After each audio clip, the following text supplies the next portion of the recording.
الحمد لله حمدا كثيرا طيبا مباركا فيه كما يحب ربنا ويرضى. أشهد أن لا إله إلا الله وحده لا شريك له، وأشهد أن محمدا عبده ورسوله. أما بعد، إخواني الكرام أعزني الله وإياكم. Kita lanjutkan kembali mengenai tata cara salat Nabi sallallahu alaihi wasallam. Kita sampai pada pembahasan mengenai al-i'tidal.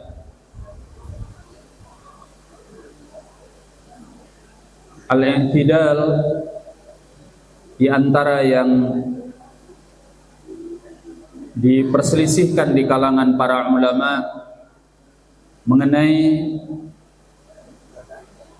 meletakkan tangan kanan di atas tangan kiri ketika i'tidal,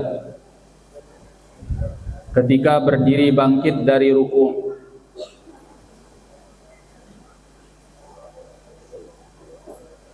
Atau yang diistilahkan dengan sedekap. Apakah seorang yang sholat ketika i'tidal bersedekap atau tidak?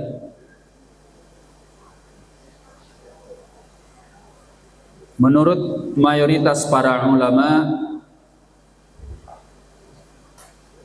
tidak disunnahkan bersedekap ketika i'tidal. Ini adalah madhab al-Hanafiyah, al-Malikiyah, Syafi'iyah, dan pendapat sebagian dari ulama al-Hanabilah. Karena tidak ada satupun dalil dari sunnah Nabi sallallahu alaihi wasallam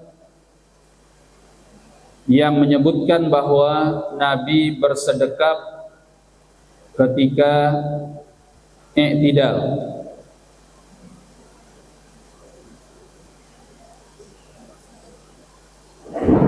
Sedangkan sebagian ulama yang mensunnahkan bersedekap ketika i'tidal, mereka hanya berdalil dengan dalil-dalil yang bersifat umum, bahwa Nabi sallallahu alaihi wasallam ketika berdiri dalam salat meletakkan tangan kanan di atas tangan kiri. Kata mereka, i'tidal termasuk berdiri di dalam salat, maka masuk ke dalam keumuman hadis.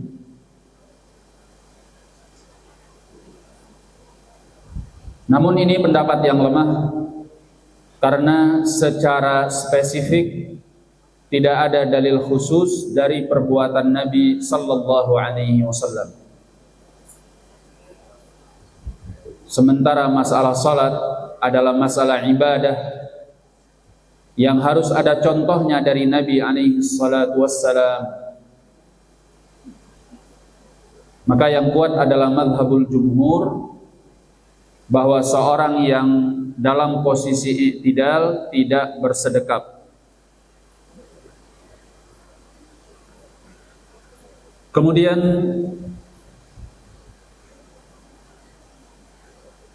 masalah yang berikutnya adalah tentang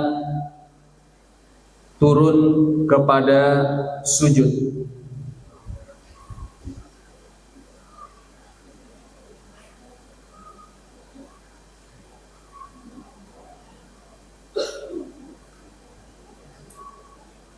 Di sini para ulama khilaf mengenai tata cara turun kepada sujud.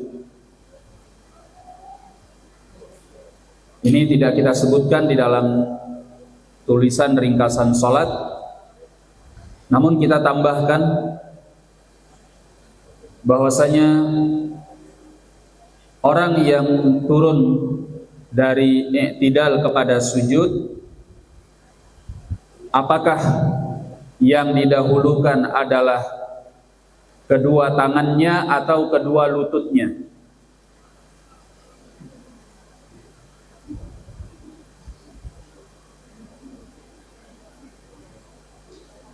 Menurut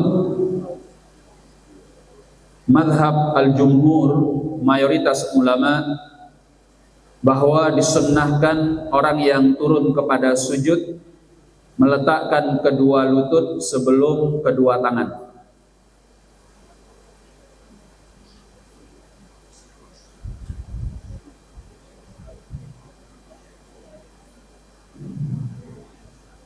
Sedangkan sebagian ulama mengatakan meletakkan kedua tangan sebelum kedua lutut.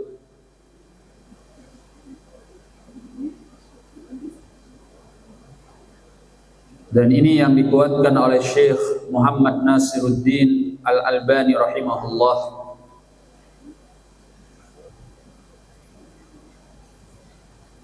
Sebagaimana dalam sifat salat Nabi.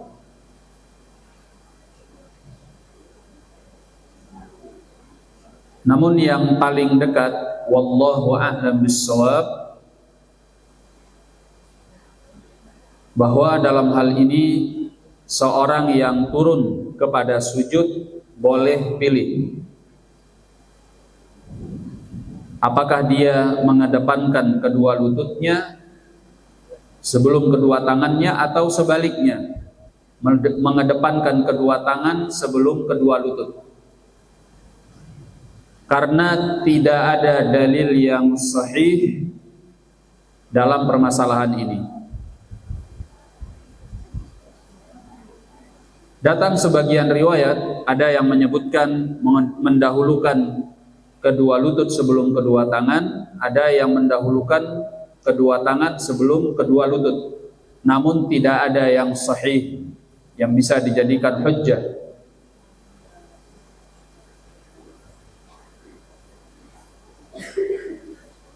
Dan ini disebutkan oleh Syekh Abdul Aziz bin Baz rahimahullahu ta'ala di dalam fatwanya.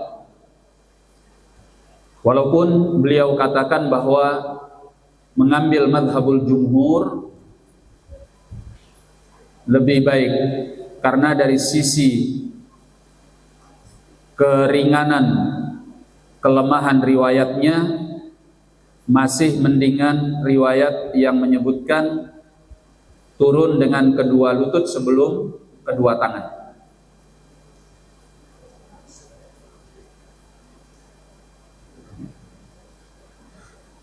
Maka kesimpulannya, seorang yang turun ke sujud boleh pilih,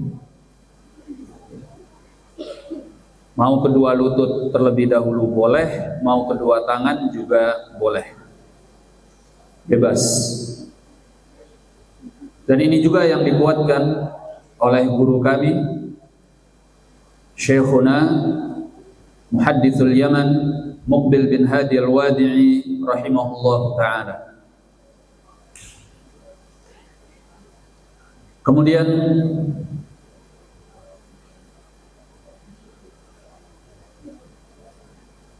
sujud adalah rukun dari rukun-rukun salat yang tidak boleh ditinggalkan. Bila seorang di dalam salatnya tidak ada sujud, maka salatnya tidak sah.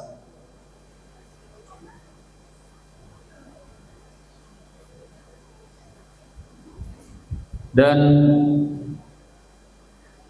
dalilnya adalah firman Allah di dalam surat Al-Hajj ayat ke-77, Ya ayyuhalladzina amanu rka'u wasjudu wa'budu rabbakum.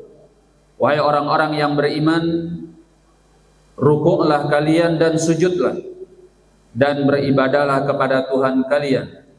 Al-Hajj ayat ke-77. Juga hadis Abi Hurairah radhiyallahu an yang disebutkan di dalam Sahih Al-Bukhari dan Muslim tentang orang yang salah di dalam salatnya.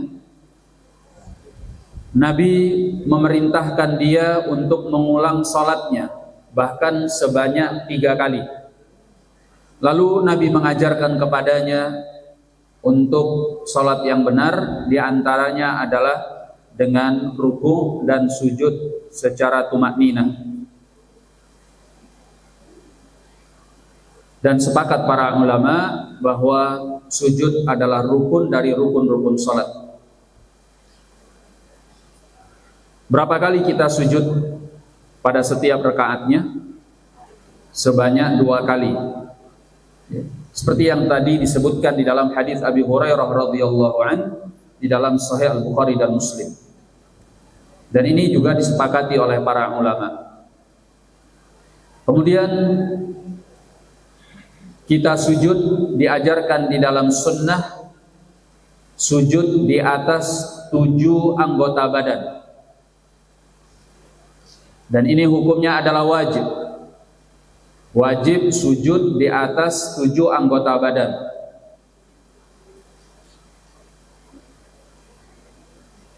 Ini adalah pendapat yang paling sahih dari madhab Syafi'iyah dan juga Al-Hanabilah,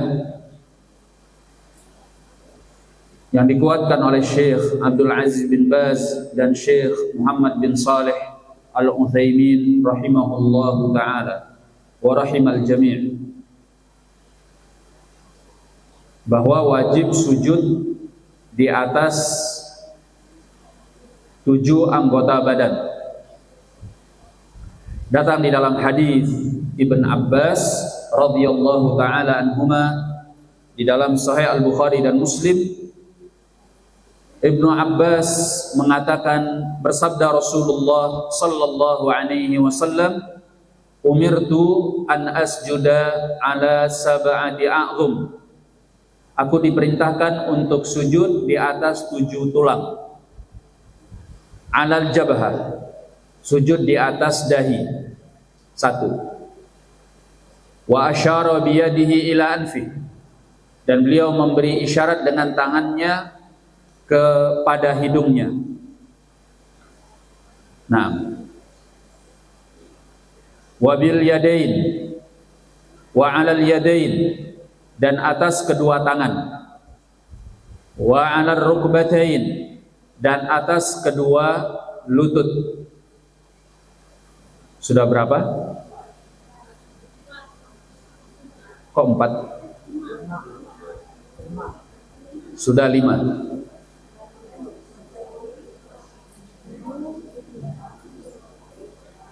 Wa ala atrafil yadain wa ala atrafil qadamain, dan di atas ujung-ujung jari jemari kedua kaki 7. Kening dan hidung dihitung 1. Dahi dan hidung dihitung 1. Karena ketika Nabi sallallahu alaihi wasallam menyebutkan tentang sujud di atas dahi, beliau mengisyaratkan kepada hidungnya. Jadi ini 1, dianggap 1. Kemudian kedua tangan, kemudian kedua lutut, sudah 5. Kemudian kedua jari jemari kaki, maka semuanya ada 7. Nah,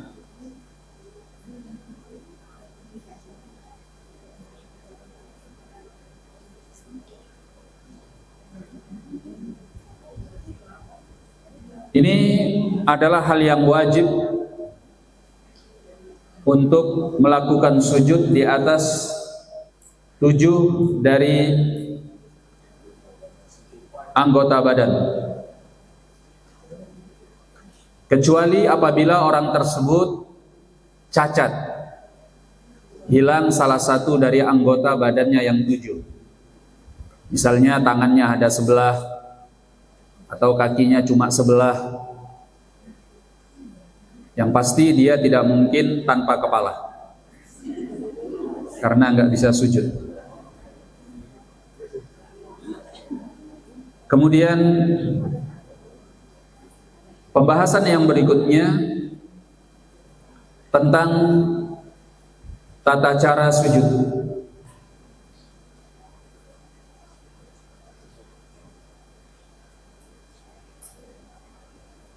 Mengenai tata cara sujud, pertama, di mana meletakkan kedua tangan ketika sujud. Disunnahkan meletakkan kedua tangan ketika sujud di area sekitar kedua bahu,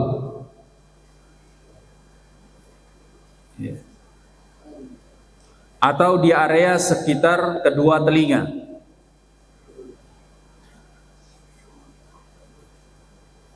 Dan ini adalah mazhab Al-Malikiyah yang juga dipilih oleh Syekh Abdul Aziz bin Baz dan Syekh Muhammad bin Saleh Al-Utsaimin rahimahumallahu taala. Dalilnya adalah hadis Abi Humaid As-Sa'idi radhiyallahu an yang dikeluarkan oleh At-Tirmidzi dan yang selainnya, dan beliau mengatakan hasanun sahih. Hadis ini hasan dan sahih.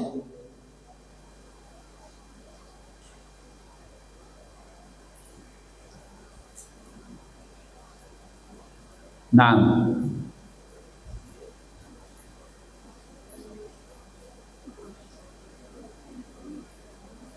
disebutkan di dalam hadis itu wa wada'a kaffaihi hadwa mankibaihi. Ketika sujud beliau meletakkan kedua telapak tangannya di sekitar kedua pundaknya.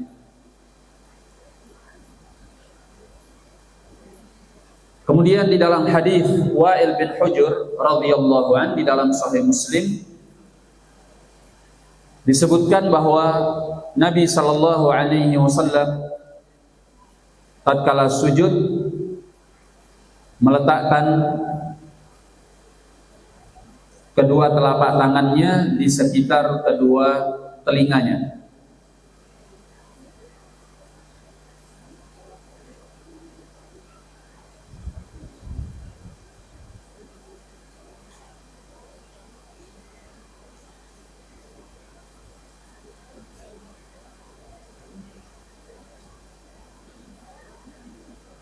Baik. Kemudian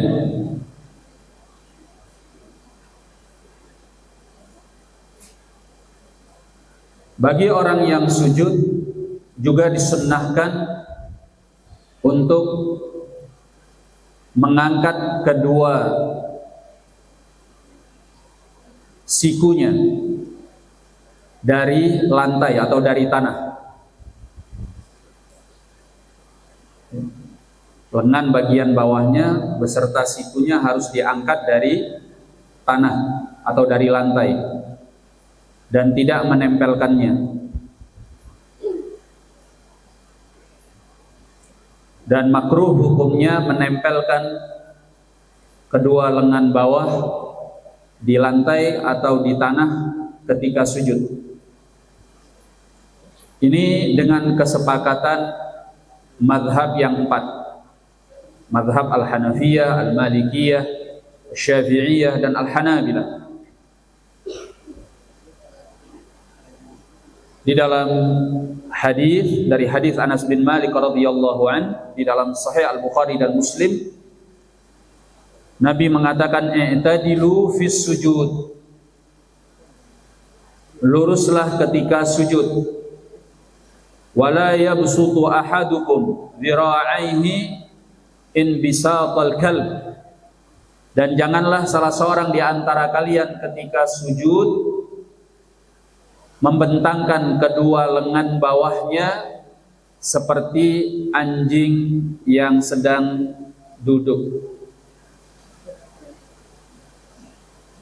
Bagaimana anjing? Meletakkan lengannya di lantai atau di tanah. Dan Nabi melarang perbuatan tersebut. Makanya seorang yang sujud harus mengangkat kedua lengan bawahnya dan sikunya dari tanah atau dari lantai. Kemudian di dalam hadis Al-Bara bin Azib radhiyallahu an di dalam Sahih Muslim, Nabi mengatakan, "Idza sajadta, apabila engkau sujud, fadha kaffaik warfa mirfaqaik." Apabila engkau sujud, maka letakkan kedua telapak tanganmu dan angkat kedua sikumu. Nah, kemudian disunnahkan bagi orang yang sujud untuk merenggangkan antara kedua pahanya.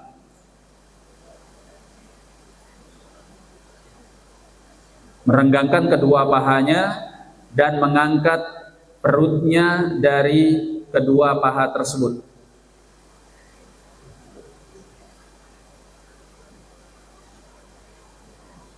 Dan ini dinukilkan kesepakatan para ulama oleh Al-Imam Asy-Syaukani rahimahullah di dalam kitabnya Nailul Awtar. Beliau mengatakan al-hadits yadullu ala masyru'iyyati at-tafrid bainal fakhidaini fi sujud wa raf'il batn anhuma wa la khilafa fi dzalik. Hadis menunjukkan disyariatkannya merenggangkan antara kedua paha ketika sujud dan mengangkat perut dari kedua paha, dan tidak ada perselisihan pendapat di dalam hal itu. Nah, jadi tidak seperti orang meringkuk, ya. Kedua paha direnggangkan, kemudian perut tidak boleh nempel dengan paha, harus diangkat menjauh dari paha.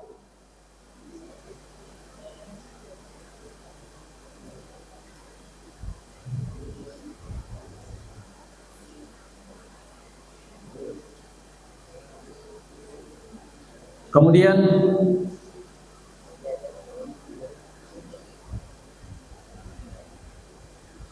mengenai bacaan-bacaan ketika sujud.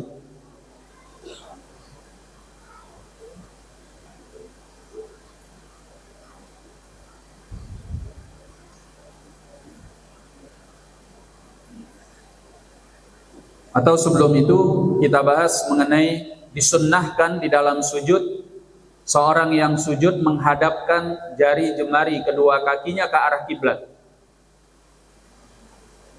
Dan ini sepakat disebutkan oleh mazhab yang empat, Al-Hanafiyah, Al-Malikiyah, Asy-Syafi'iyah, dan Al-Hanabilah, bahwa jari jemari kedua kaki ketika sujud menghadap kiblat. Sebagaimana yang disebutkan di dalam hadis Muhammad bin Amr bin Atha yang ada di dalam Sahih Al-Bukhari.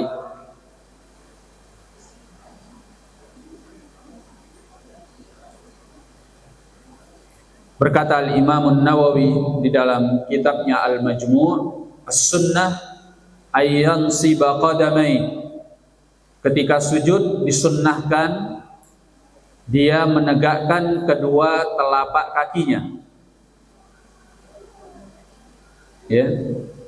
Wa ayyakuna asabi'u rijlaihi muwajjahatan ilal qiblah, dan bahwa jari jemari kedua kakinya diarahkan ke arah kiblat.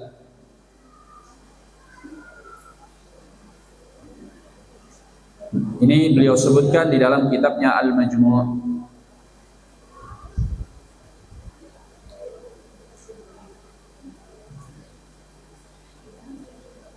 Maka orang yang sujud di atas kedua jari jemari kakinya tidak membiarkan jari jemarinya itu menghadap berlawanan dari kiblat. Kalau menghadap berlawanan dari kiblat berarti dia tidak menekuknya.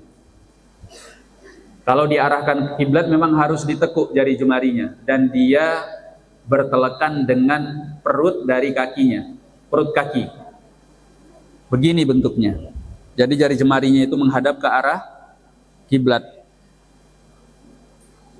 Nanti mungkin waktu praktek bisa ditunjukkan oleh yang mempraktekkan. Nah, kemudian juga datang di dalam hadis Abi Humaid As-Sa'idi radhiyallahu an kana Nabi sallallahu alaihi wasallam idza ahwa ila al-ard sajidan jafa 'adudaihi an ibtayhi. Dahulu Nabi sallallahu alaihi wasallam apabila turun ke tanah dalam keadaan sujud, beliau menjauhkan kedua lengannya dari kedua ketiaknya. Nah, ini tambahan dari yang tadi. Yang tadi mengangkat lengan dan siku dari tanah, dari lantai. Dan juga menjauhkannya dari ketiak.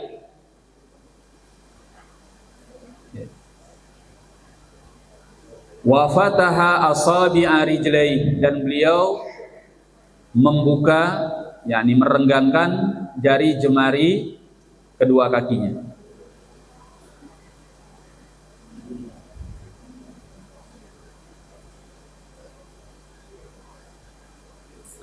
Baik. Kemudian kita berpindah kepada bacaan-bacaan tatkala sujud. Tadi telah disebutkan wajib ketika sujud sama seperti ruku, minimalnya dia membaca tasbih. Wajib membaca tasbih, paling tidak dia mengucapkan subhana rabbiyal a'la, sebagaimana yang datang di dalam hadis Hudzaifah ibnul Yaman yang ada di dalam Sahih Muslim. Minimalnya dia ucapkan sekali, subhana rabbiyal a'la, maha suci Tuhanku yang maha tinggi. Nah, boleh juga dia membaca tasbih dengan mengatakan subuhun quddus rabbul malaikati warruh, sebagaimana dalam riwayat Muslim dari hadis Aisyah radhiyallahu anha. Atau membaca yang juga disebutkan ketika ruku, subhanakallahumma rabbana wa bihamdikallahumma ghafirli, maha suci Engkau ya Allah, wahai Tuhan kami, dan dengan memujimu ya Allah ampunilah aku. Ini dalam hadis Aisyah dalam Sahih Al-Bukhari dan Muslim. Kemudian boleh juga membaca sebagaimana yang datang dalam hadis Ali bin Abi Thalib radhiyallahu an di dalam Sahih Muslim, Allahumma laka sajadtu wa bika amantu wa laka aslamtu sajada wajhi alladhi sajada wajhi lilladhi khalaqahu wa sawwarahu wa syaqqa sam'ahu wa basarahu tabarakallahu ahsanul khaliqin. Ini agak panjang sedikit ya, tapi ini warid di dalam Sahih Muslim dari hadis Ali bin Abi Thalib radhiyallahu anhu. Allahumma laka sajadtu, ya Allah untukmu aku sujud,